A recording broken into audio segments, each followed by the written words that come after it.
પાઠ 15 પહેલ વહેલો નિર્ણય. લેખક ગિરીશ ગણાત્રા. ગૌરાંગને કોલેજની હોસ્ટેલમાં એડમિશન મળ્યું ત્યાર પછી 10 દિવસ સુધી મધુબહેન એક લિસ્ટ બનાવતા રહ્યા. ગાદલું, ગોદડું, રજાઈ, ચાદર, ઓશીકું, એના ગલેફ, બાલદી, ટમ્બલર, સોપકેસ, સાબુ. લિસ્ટ લાંબુ ને લાંબુ બનતું ચાલ્યું. અચાનક કોઈ વસ્તુની યાદ આવે કે એ ટપકાવી લે. મમ્મીની આટલી બધી ચીવટ જોઈ ગૌરાંગ હસતો અને મજાકમાં કહેતો કે મમ્મી, મને ખબર નહીં કે છોકરાઓને પણ કરિયાવર અપાતો હશે. છોકરીઓને અપાય છે એ જાણું છું. સવારના ઉઠીને પાણીનો ગ્લાસ, દૂધ, ટૂથબ્રશ કે ટુવાલ માગવાની ટેવ પડી ગઈ છે. તે હવે ખબર પડશે. તે વખતે માં યાદ આવશે. તે સ્લીપર લીધા અને બૂટ પોલિશનું બ્રશ ને પોલિશની ડબ્બી લીધી. ના, ટેબલ પર લિસ્ટ પડ્યું છે, એમાં એ ઉમેરી દે. પછી સામાન બાંધતી વખતે હું બધું ગોઠવી લઈશ. અરે ગૌરાંગ, હોસ્ટેલની રૂમમાં અરીસો હોય? ખબર નથી તો લિસ્ટમાં અરીસો લખી નાખ. હું એક નાનકડો અરીસો બજારમાંથી લઈ આવીશ.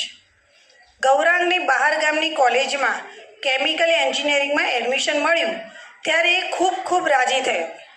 જે ફેકલ્ટીમાં એને જવાનું હતું એ જ ફેકલ્ટીમાં એડમિશન મળ્યું.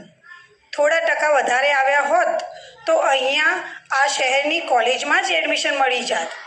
કંઈ નહીં, કેમિકલ એન્જિનિયરિંગમાં એને જવાની ઈચ્છા હતી તે ફળીભૂત તો થઈ. અને જ્યાં એડમિશન મળ્યું તે શહેર ઘેરથી ક્યાં ખૂબ દૂર છે, માંડ 70થી 75 કિલોમીટર દૂર.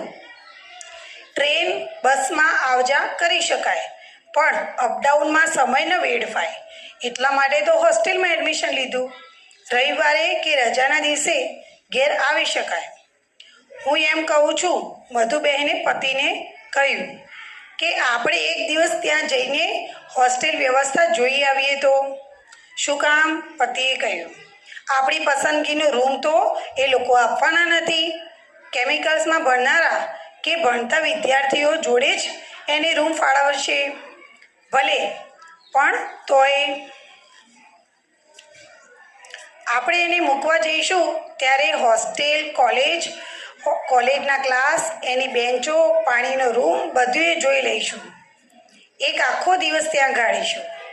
મધુબેન તે વખતે કંઈ બોલ્યા નહીં, પણ પુત્રના એક મિત્રને પણ એ જ કોલેજમાં બીજી ફેકલ્ટીમાં એડમિશન મળ્યું હોવાથી એનો સંપર્ક સાધી બંને માતાઓ એ કોલેજમાં જઈ આવી. ત્યાંથી પાછા આવ્યા પછી લિસ્ટમાં હવે બીજી 2-4 ચીજો ઉમેરાઈ. ઘરનું ઘી, અથાણાની બોટલ, ખાખરાથી ભરેલો ડબ્બો અને આ બીજું ભાથું પતિ હેમંતભાઈ પાસે હતું. મધુબહેને પતિને કહ્યું, ત્યાં કોલેજની બાજુમાં જ એક બેંક છે. તને કેવી રીતે ખબર પડી? હવે હું કહું તે સાંભળો. આપણે ત્યાં ગૌરાંગના નામનું ખાતું ખોલાવી દઈએ. એના ખાતામાં 5,000 રૂપિયા જમા કરાવી. 5,000? હેમંતભાઈ બોલ્યા, એટલા બધા પૈસાનું શું કામ છે? શનિ રવિ તો અહીં આવતો રહેશે ને, આવે ત્યારે જરૂર હોય એટલા લઈ જાય. એ ખરું, પણ હવે ઘરથી દૂર રહેવાનો છે. ન જાણે ક્યારે કોઈ વસ્તુની જરૂર પડવાની. પૈસા પાસે હોય તો કામ લાગે. તમે નહીં આપો તો હું મારી બચતમાંથી કાઢી આપીશ. સારું, માને પિતા કરતાં પુત્રના ક્ષેમ કલ્યાણની વધુ ચિંતા હોય એવું સમજી હેમંતભાઈએ સંમતિ આપી. જે દિવસે કોલેજમાં રજિસ્ટ્રેશન કરવાનું હતું તે દિવસે વહેલી સવારે કારમાં સામાન ગોઠવી આખું કુટુંબ રવાના થયું. કોલેજના સત્તાવાળાઓએ ગૌરાંગને તથા બીજા 2 વિદ્યાર્થીઓને એક રૂમ ફાળવી. રૂમનો નંબર મળતા મધુબહેન સામાન લઈને પહોંચી ગયા. હોસ્ટેલની રૂમમાં દરેક વિદ્યાર્થી માટે અલગ કપબોર્ડ હતા. મધુબહેને એમાં ગૌરાંગનો બધો સામાન જાતે ગોઠવ્યો. પૂરા 1 કલાકની જહેમત પછી મધુબહેને પુત્રના પલંગને, એના ટેબલ ખુરશીને, કપબોર્ડને બરાબર ગોઠવ્યા અને પછી રૂમમાં એક નજર નાખી બોલી ઉઠ્યા, હાય, કપડાં સૂકવવાની દોરી તો ભૂલી ગયા. હવે શું કરશું? આ ગાદલા ગોદડા વીંટાળીને જે દોરી લાવ્યા હતા તેનાથી કામ સરી જશે, હેમંતભાઈએ કહ્યું. ના, એ તો સિંદરી છે, એનાથી કપડાને પીળા પીળા ડાઘ પડી જાય. નાયલોનની દોરી જોઈએ. અને પછી ઘડિયાળ સામું જોઈ બોલ્યા, અહીં 9:30 વાગે બેંક શરૂ થઈ જાય છે. ચાલો ગૌરાંગનું ખાતું ખોલાવી લઈએ. ગૌરાંગના ખાતામાં ₹5,000 ભરી એના હાથમાં ચેકબુક આપી કહ્યું, આને તાળાકુંચીમાં સંભાળીને રાખજે. આ એક શિખામણ સાથે અનેક શિખામણો આપી. વિયોગના આંસુ સારી મધુબહેન હેમંતભાઈ ઘરે આવ્યા. એ પછી તો દરેક અઠવાડિયે ગૌરાંગ ઘરે આવતો ત્યારે મધુબહેન એની એટલી બધી સંભાળ રાખતા કે હેમંતભાઈ મજાકમાં પત્નીને કહેતા, મધુ, તને ગૌરાંગની કોલેજની બાજુમાં જ ઘર લઈ આપું. ગૌરાંગ ભણે ત્યાં સુધી તું અને ગૌરાંગ ત્યાં રહો.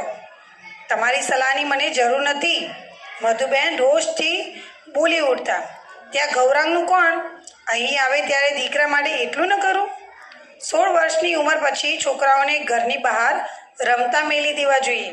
આપણામાં કહેવત છે કે પારકીમાં જ કાન વિંધે.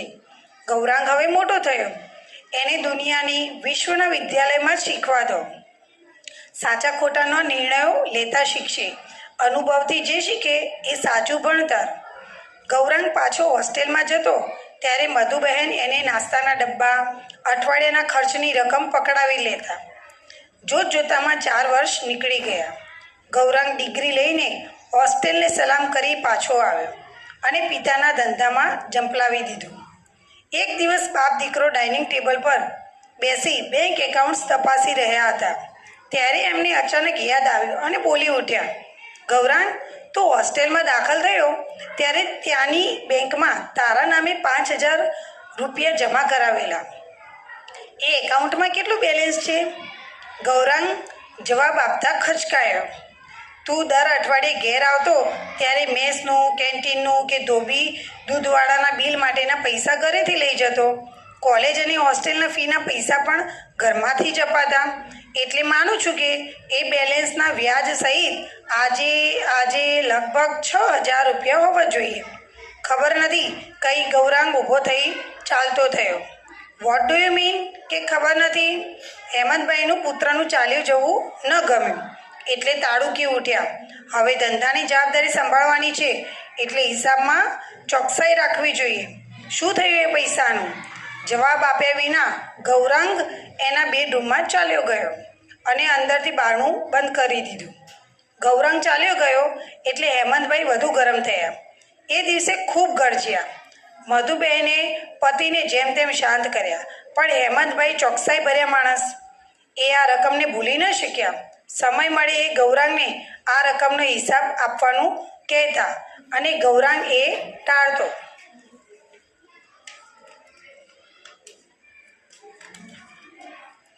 આટલી નાની રકમ માટે પિતા પુત્ર વચ્ચે વાત વધી જાય તે પહેલાં એક વખત મધુબહેને પુત્રનું માથું ખોળામાં લઈ એના માથે હાથ ફેરવતા પૂછ્યું, ગૌરાંગ, તું શા માટે પેલા એકાઉન્ટનો હિસાબ નથી આપતો?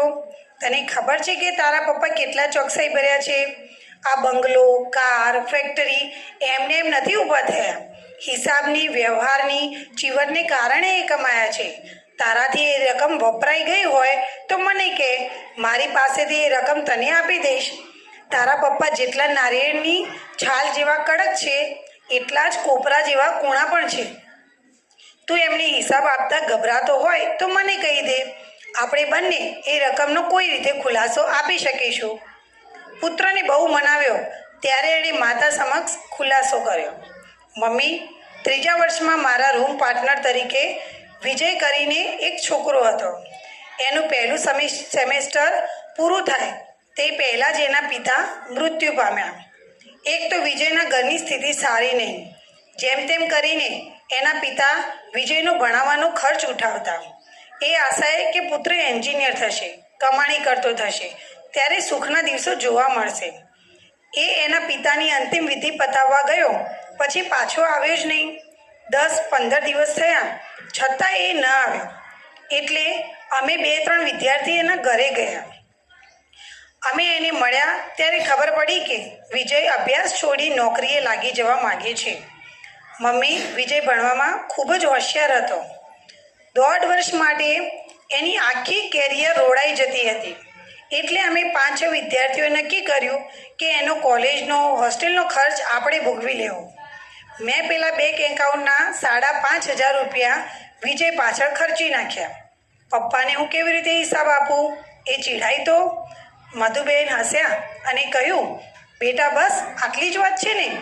પછી પેલો તારો દોસ્ત વિજય ગ્રેજ્યુએટ થયો ખરો?